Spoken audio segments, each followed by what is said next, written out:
In this episode of the Wingate Way, Dr. Trevor Riley, professor of pharmacy in Hendersonville, sat with us and shared what he found most fulfilling about his job and about working in Hendersonville. In the process, he shared with us what life was like for him and his family pre and post Katrina. You don't want to miss this episode of the Wingate Way.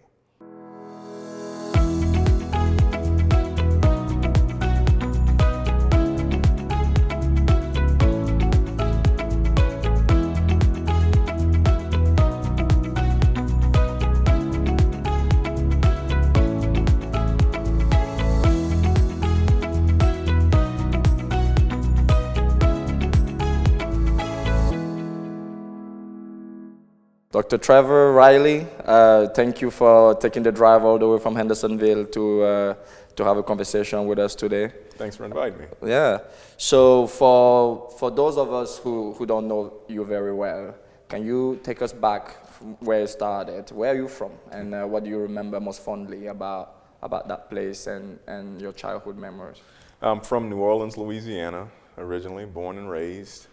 Probably the most interesting aspect about New Orleans is its diverse culture, very, very melting pot-esque. And so we always talk about America being the land of, milk and honey, right? We're this huge melting pot. We want everybody from every country to come in, and then you go around the different areas of the United States and you realize it's the exact opposite. Yeah. New Orleans is exactly what you expect it to be. Yeah. So it's a port city. We have everything from a very Vietnamese culture to an Hispanic culture to a Native American culture to a very mixed Creole, Cajun, Francophone culture. And so New Orleans is the last Francophone part of the United States. We're holding on strong, trying to, but yeah, love every second of it. It's a great city, great people. Yeah. And New Orleans has to be probably the favorite place I've visited so far in the U.S. It's, as you mentioned, very eclectic, very diverse, lots of personality at every corner. It was undoubtedly a very, very unique and memorable experience for me. So what do you remember most fondly then about your childhood? And do you think you realized how unique New Orleans was growing up, or it took you to be removed from that environment to truly appreciate its beauty and diversity? I would say it probably took me leaving to appreciate what was there. I've moved a lot, more than I care to count. But I've gone to, just from going from New Orleans to North Louisiana was a huge culture shift. Wow. The language changed, the accents changed. I didn't know what they were saying, as opposed to people generally saying they don't know what people in New Orleans are saying. Right. It was a huge shift, and moved in Texas, lived in Tennessee, lived in Mississippi, living in North Carolina. Completely different. And no, you don't appreciate it until you're gone. And then when you finally do go back and visit, you're like, this is home. Right? This feels like home. And so if I had to say what I remember most about New Orleans in general, I would say I remember how much everybody really cares for one another, cares for the city.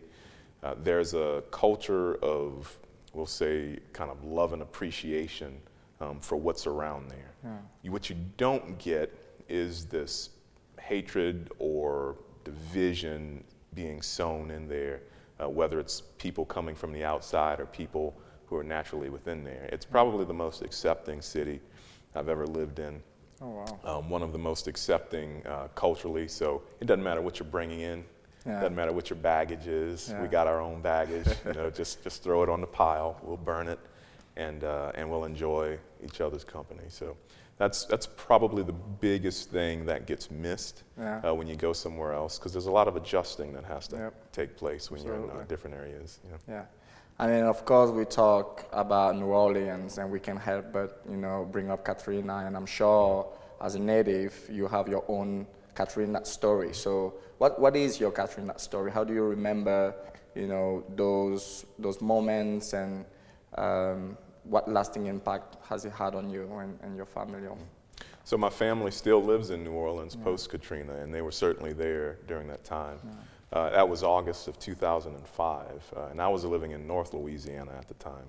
And so just like any other hurricane, they predicted this was going to be maybe like a Cat 3. We'll see what happens. We've ridden out Category 3 hurricanes before. I mean, I remember going outside and picking pecans during hurricanes when the eye's passing over. Wow. And so this is no big deal, right? The city throws hurricane parties. We're accustomed to this. This is nothing new. This should not be any problem. And so they say it's going to be really bad. They start doing mandatory evacuations. And so my family comes up and stays with me. So they're in North Louisiana. Imagine 5 family units being in a 1-bedroom apartment. Oh, wow. It wasn't comfortable. But I did get to eat some good food during that time. So I won't complain about that.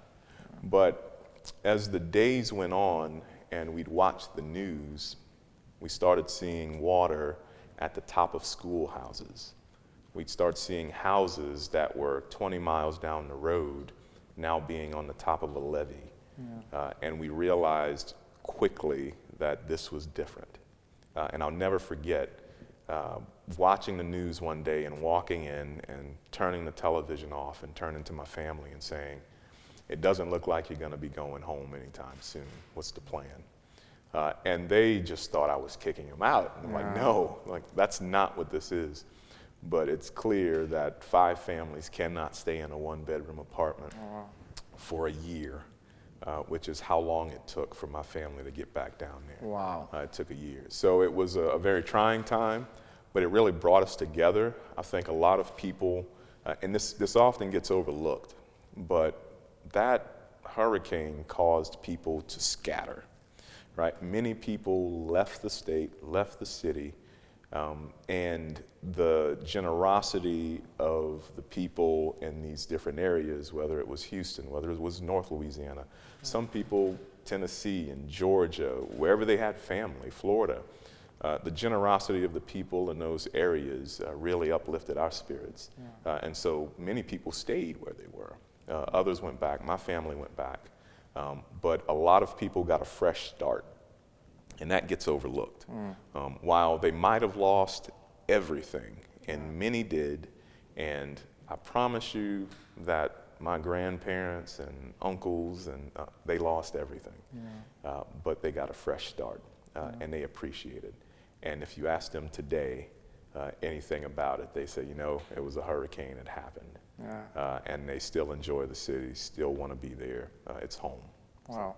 You know, I mean, to your point, I don't think I've ever heard it put quite like that. You know, when you think of Katrina, I wasn't in the country at the time, but, you know, you just think absolute chaos, absolute devastation, and constellation from, you know, from everyone around. But I don't think I've ever heard it put quite that way, in that, you know, in the midst of all of that, really there was an opportunity to start anew, an opportunity to start fresh, an opportunity to learn something about yourself and what you're made of.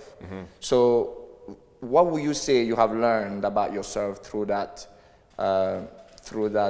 catastrophe, and what has your family learned about you all as a group, as a unit?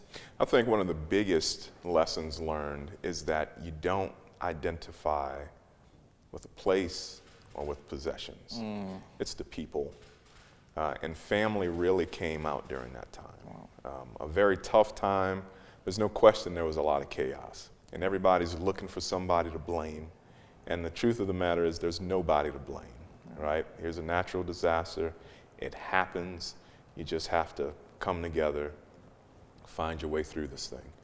And that's really what it was. It was saying, you know, it doesn't matter if I have, you know, a 4-bedroom house or a 2-story house. It doesn't matter if I have the nicest car. It doesn't matter what it is. As long as I have food to eat, friends and family to enjoy it with, I mean, I'm happy. And that's overlooked as well. Right? People are always in the pursuit of the next thing, next biggest thing. We see what the next person has, and we want it. But not at all. I mean, contentment is the word. Oh, yes. That's it, man. Contentment is a beautiful thing. Contentment. I love that word. Contentment and equanimity. Yes. Right? Like, yes. I love those words. And I think, in many ways, some of our personal crises are in no way comparable to something like Katrina. But I think we all have a moment in our lives where life demands our attention, right, and forces us to make a choice. And typically, we look back at those moments as moments of transformation and moments of growth. And it sounds like Katrina, for many people, for you, for your family, was that event, that almost can be counted as your origin story, right? There was life before Katrina, and then there's life after Katrina. Certainly, right? certainly. So after Katrina, then what happens? What do you do? The family stays together. People start moving out the one-bedroom apartment. Yes. So what did you do after Katrina? Well, I tried my best to support not only my family during that time, but also to support others who were going through similar circumstances. And so we were in North Louisiana. That city, that community really just embraced everybody, reached out, did everything they could, provided furniture, provided food, made sure that students who were uprooted, whether it be high school and early education students to university students, gave them an opportunity to come into the programs and to never miss a beat. Wow. So that happened. And me personally, it was the same thing. It's just, how can I care for you better? And that lasted for about a year. So it was 2005 when the hurricane hit. 2006, my family moved back, and they were able to get settled, get housing, and eventually get back to life. Now, is life the same way it was before 2005? No, not at all. Imagine. Life's different. But like I said, we've grown content with what we have, knowing that the possessions don't matter. If another hurricane hit tomorrow and they lost it all, they'd still be okay. And that's what matters. So yeah, the moving around, that happened after Katrina. Okay. My family moved. By my family, now I'm speaking, my wife and I, we moved to Dallas, Texas. We spent some time out there, and then I did residency training in Memphis, Tennessee. Okay. So this is weird because my wife told me she did not want to move at all. She knew what she wanted to do from day one. She knew where she wanted to live. She was a very well-planned person. And I actually decided not to join the military because my wife didn't want to move around. Okay. My family, both of my brothers were in the armed services, my oldest in the Air Force, my younger brother in the Marine Corps. Oh, wow. My godparents, right, Air Force, my grandfather fought in World War II. This was, we were committed. I was in ROTC in high school, was planning to go to the military from then on, but pursued pharmacy instead. Okay. Part of the reason I pursued pharmacy was because my high school algebra teacher and chemistry teacher informed me about the profession, told me everything there was to know about it, took me around to the universities in the state, and gave me an opportunity to see what pharmacy was actually about. And so it got me hooked. From day one. I was like, this is a great profession.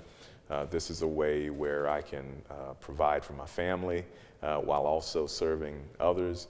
And so that's the reason I ended up going the pharmacy direction instead of the military. Plus, there's no moving around, with pharmacy. In theory. In theory, I shouldn't move at all. And so I did the exact opposite. I still moved, just without the military rank. And took my wife to Dallas, took her to Memphis, took her back to Louisiana, took her to Mississippi, and now we're in North Carolina. Thankfully, once you get a taste of the mountains, you don't want to leave. And so we've been here for a while now, and I don't see us moving anytime soon. I want to touch back on how you were introduced to pharmacy and to the profession, because I think it's worth remarking upon that it took a professor, a teacher, to take a special interest in you and to invest in you personally to make sure that you were exposed to the profession, you were exposed to the discipline. So do you think then you ended up choosing pharmacy out of respect and admiration for that role model that you had, or was there something about the profession that piqued your interest and your curiosity? I think it was both and. So the role model, he poured into me, right? He saw I was a good student. I didn't know where I was going. Like I said, I was thinking military. And he was actually in a position to where he said, I'm going to pharmacy school. And so it piqued my interest, and I said, well, tell me about pharmacy. And he did. And he took it upon himself. And very few teachers do this nowadays, let alone people in general, take it upon themselves to say, okay, here's a young man or a young woman who, good in school, right? They have a positive future ahead of them, a real bright future, and yet they're sitting there with nobody guiding them per se as to, what are they going to do for that career? And so he brought me paperwork. He offered to take me to the school that was local, as well as to the university that was, in the northern part of the state, and introduced me to the professors and the programs, allowed me to ask questions to them. Really gave me an opportunity to not just follow behind him, but to learn about the profession and to make it my own, to say this is what I want to do, not I want to be like him, but I want to do this. I want to learn about this. That's so important, right? Because we have these aspirations, and then you finally get there and you realize that, maybe that's not what you wanted. But I think the opportunity you had to shadow the people within the profession, to see what a day in a life looks like, was information that, most students your age don't have as they make those very important decisions about what the future will look like. Certainly. So how did the family take it then? I mean, you were destined to go to the military and to follow in the footsteps of so many before you. How was it taken that you My chose? mom was relieved. She was like, okay, great, you're going to college. You Finally should. somebody. Yeah. Somebody with some sense. Yeah. No, she was relieved. So was my brother. Yeah. Both of them actually. It was just go to college. Yeah. You have brains. Go to college. And it's not to say that the military doesn't, because some of the most intelligent people I know are in the armed services. Yeah. But their thought was, get the education now. Yeah. If you want to, you can go to the military later. But get your education now. You have a great opportunity to make a great living in a great profession. Yeah. Why not take advantage of that? Yeah. And it was that initial exposure that mentor gave me that caused me to seek out others who were in the profession and to talk to them. And it got me scholarships and all this other stuff. So, I went to school for free. Wow. Not many people can say that. No. Especially now when you choose the pharmacy route. Exactly, right? So I didn't have to depend on an organization or anything like that to fund my way. I went for free, and I was thankful for that. Yeah. So the pharmacy route doesn't always lead to teaching. So how did you arrive at that place where you knew that you wanted to teach? When I was on residency, in the first 6 weeks of residency, they usually make you fill out all this paperwork. And then they sit you down and they say, okay, I want you to write out your 5-year and your 10-year goals. I'm like, most people will sit there and they're like, I don't know what I want to do. Yeah. With me, I put down I wanted to be an assistant professor with a university. I said that then. That's pretty interesting, partly because who knows they want to teach when you supposedly have never taught? Well, I'm a little different in that regards. So I have had opportunities to stand before a classroom. Part of my upbringing and the experiences I had, you talk about origin stories, I can give you a number of origin stories. Please do. But part of that upbringing, the experiences I had, when I made it out and came back, I would go to my high school and I would speak to the different classes, just tell them about my experience, tell them where I am now, to say you can do the same thing. When I was in pharmacy school, I did the same. I actually sought out an ROTC instructor who was at a high school in the area, and I met him because of the pharmacy I was working in. And he said, man, why don't you come to my class and talk to my kids? Because they'd really love to see somebody who looks like them, who talks like them, who's went through the same situations they're going through now, to see where you are and how you got there.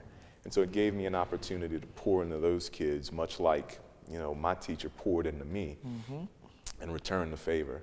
And so I had those mentors all throughout life, and I've had an opportunity to then do some of the same things they did. Yep. And even when I was in pharmacy school, I had mentors who did the exact same thing. And I said, the way they're pouring into me, I want to pour into somebody else. And so I saw myself, 5 years after residency, maybe just entering into higher education. And it just so happens, shortly after residency, I was able to get into higher education. So it was a lot quicker than I anticipated, but I haven't looked back ever since. Oh, I'm sure, and we are grateful certainly that you made that decision, and because of the impact we know you're having on our students. So, where's the first place you taught, and then how did you arrive at Wingate? So my first instructorship was at University of Tennessee, Memphis, with their pharmacy program.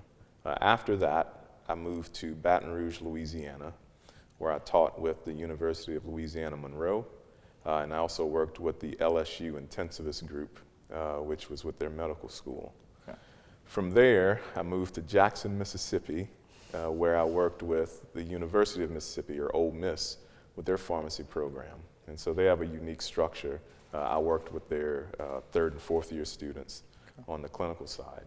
And from there, we moved out here to North Carolina and joined Wingate. So it was a journey. Yeah.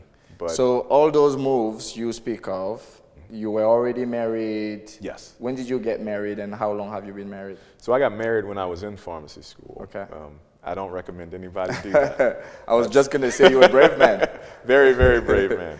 Do not recommend it, but when you know who your wife is, who she's going to be, all that stuff, I mean, why wait? So we got married my last year of pharmacy school, and that was great. And like I said, she didn't want to move at all. She knew where she wanted to be, and I drug her everywhere else. So it was an interesting dynamic there, having to move. Thankfully, she's one of the most supportive women I've ever met. And early on, it was me dragging her around. I use that terminology only because it wasn't like she wanted to at first. Yeah. But she said, we're trying to make sure you get what you need to get. Yeah. And then actually, when we were in Baton Rouge, Louisiana, I said, we're going to turn this thing around. So if we move, it's going to be because of something that you want, something you need to do. And it was actually for her advancement. It gave her an opportunity to pursue residency training, and that's why we moved to Jackson, Mississippi. Okay. So that was not my doing. That one was her doing. Let me take some notes here in what it requires to keep a long and happy marriage. That's not even half of it. That's a lot more than that, man. And she is also a faculty of ours at the Hendersonville campus. Yeah. So Hendersonville then, I don't think many people are aware that we have a state-of-the-art, beautiful campus in Hendersonville. Yes. What do you love most about being on that campus and interacting with the people there? Outside of the fresh air I get to breathe in every day, yes. That fresh mountain air. One of the biggest draws to the Hendersonville campus is, number one, the close-knit community. And when I'm speaking of the faculty in general, even when new faculty come in, they're immediately kind of grafted into the family. There's no dissension there. And the students, we have direct contact with them every single day. So there's not a day that goes by that I'm not pouring into a student. Like much of what I said earlier gives me that opportunity to talk to them all the time. So when we're talking about mentorship and advisorship and things of that nature, making sure that they get what they need, pushing them forward, giving them that nudge, that same nudge that I got, right? It gives us an opportunity to do that on a day-to-day basis. One of the biggest draws, as I was mentioning, is our student-to-faculty ratio over there, right? And so we're one school, right? One dog, we're one school. Yet when we're over there, all students have access to each and every one of us. And so the student to faculty ratio is so small in comparison to the standard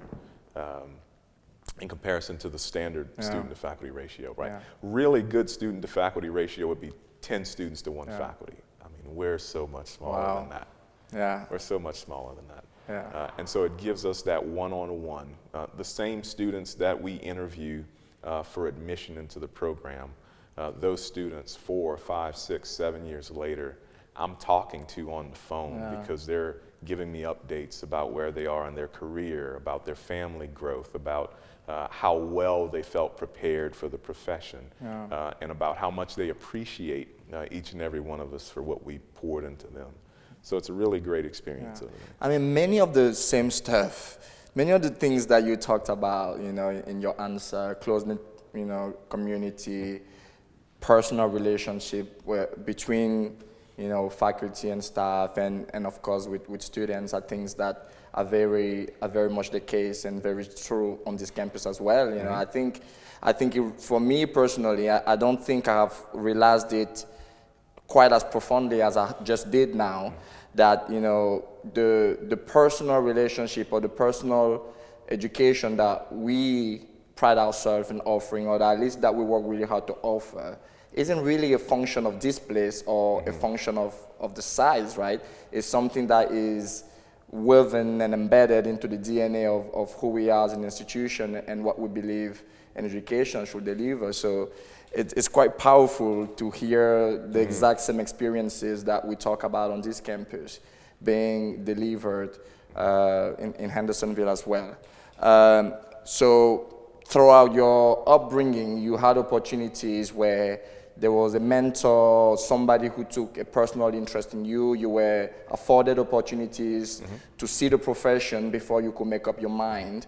How are you making sure that, you know, knowing the impact that having those opportunities have on a young mind and on a young student, how are you, now that you're in a position to do the same, making sure that you provide those kind of opportunities to other students? Yeah.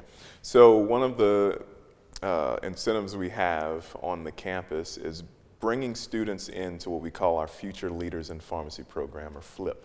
Okay. It gives high school students an opportunity to not just come on campus, meet the faculty, learn about the program, but also to get some hands-on training. Right? We're also working on opportunities for shadowing, where they shadow faculty members. They get to go around day by day with them. We go to the community colleges, to the high schools, and we make this a regular practice. And it's not forced, right? Every single person there wants to do this. We want to pour into these kids.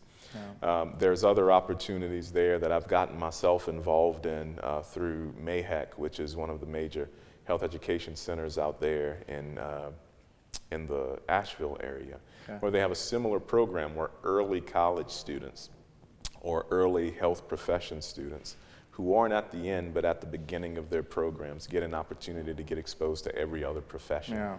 And so there's an opportunity where we've ingrained some of our current pharmacy students who now have an opportunity to go into the communities and do some of these same things. That's amazing. So it doesn't stop with the faculty.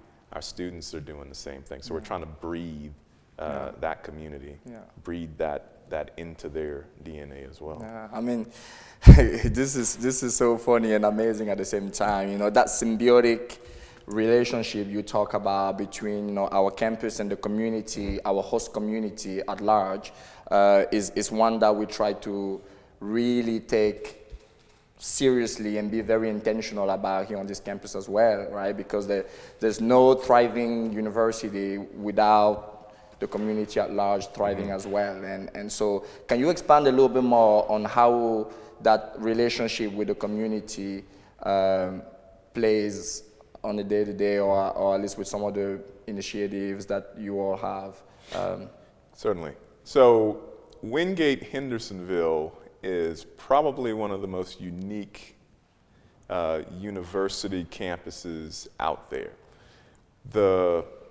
One of the officials in the city of Hendersonville said he was so excited that somebody can be born in Hendersonville, start daycare in Hendersonville, and never leave and get a doctorate.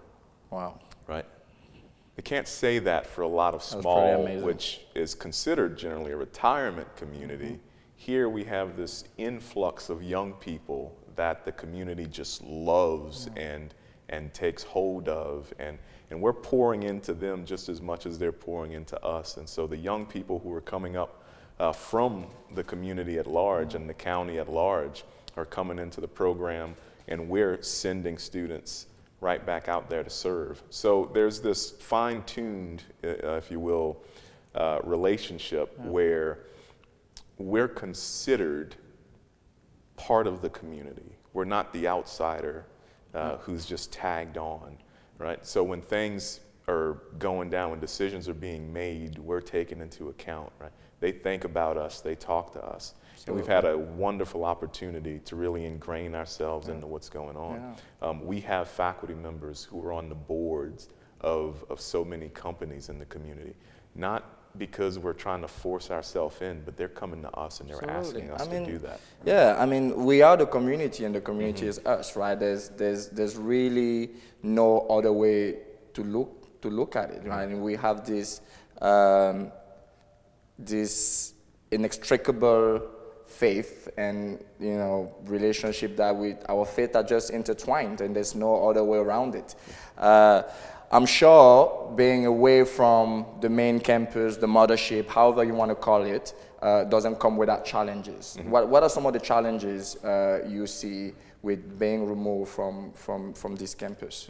I think the biggest one early on was getting used to the communication structure back and forth. Okay. That honestly got melted away immediately. There's so much accessibility now. Just one issue you have, President Brown is so accessible to every single student and faculty member. You don't see that on university campuses. And so just to be able to express a simple concern, and honestly, things get squashed pretty quickly. So if there were anything that I would say is difficult and we make efforts to try and overcome, it's really getting to learn the students who are on this campus, on the Wingate campus, because we don't necessarily get that face-to-face time. I develop great relationships with the students I see every day. I don't get that opportunity with these. And I recognize that that's just the flow of life, right? That's how it is. There are people halfway across the country I don't get to talk to every day that I have good relationships with. Yet, we make that effort. We try to come up. We try to come and teach some classes here if we can, get an opportunity to get involved through organizations, maybe we had some faculty members who were part of recent lyceums. So it gives us a chance to get some exposure, to learn the people here. But the culture is exactly the same. Well, it sounds like it. And it's not like we're in two different worlds, right? We're on one campus and we come to the other, and it's like we're still at home. Yeah. So. Well, terrific. Well, on behalf of myself and the rest of the team here, we are so grateful that you were with us today, and I thoroughly enjoyed this conversation. Likewise. Thank you. Thank you.